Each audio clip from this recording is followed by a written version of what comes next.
friend. Let's study God's words. This is Marian Santos of Potentials.com signing out our channels. Our devotion today is from Daily Hope with Pastor Rick Warren. It's never too late to follow God's call.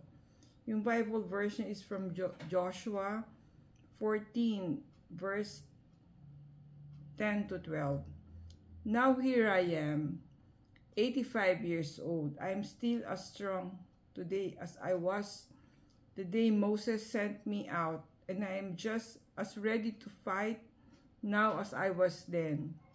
So give me the mountain country the Lord promised me that day long ago.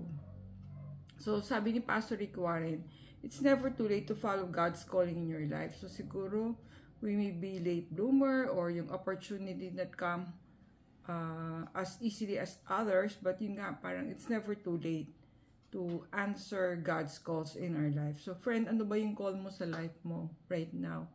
Is it ministry? Is it teaching? Is it office? Is it volunteer work? So marami po. There are different opportunities all around us.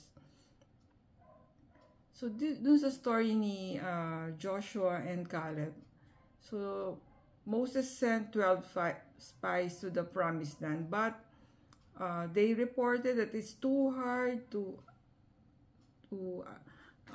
fight the giants in that land, no? So actually, two only accepted the challenge, si Caleb and Joshua. Believe on the challenge, on the promise. So that's why they got to leave, no? So yung iba kasi nag-perish nga kasi nga they don't believe on the promise of the Lord. So that's why the Israelites returned to the promised land 40 years later. So sabi ni Caleb, now here I am, 85 years old. I'm still as strong as today, as I was the day Moses sent me out. I'm just ready to fight now as I was then. So, huwag tayong mawalan ng hope, ng energy or motivation sa mga what is promised on us. So, sometimes yun nga, it's just delay, but God's delay is never God's denials. So, let us just be like Caleb na tinanggap pa rin niya yung challenge even if he's already old, no?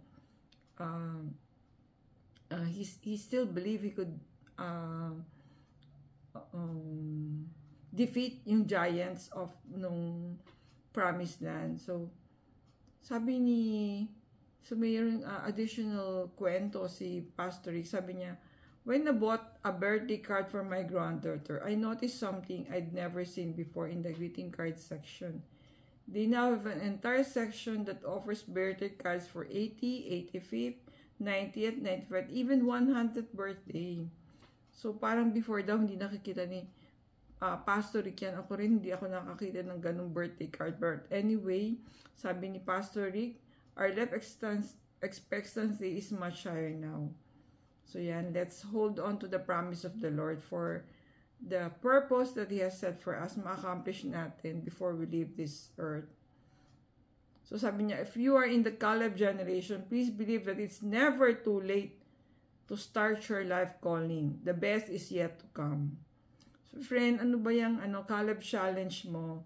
So, sabi nga ni Pastor Rick, the retirement years is not stated in the Bible. Parang we have to keep serving the Lord even if we are senior age now or retirement years.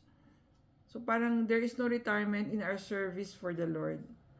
No matter what stage of life you are in, what are you doing to pursue what you believe God has called you to do yan? So, let's continue to serve the Lord and yung the people around us, our family, children, grandchildren, co-employee, co-ministry. So, whatever is where we are placed, let us still accept the challenge of the mission that the Lord has in store for us.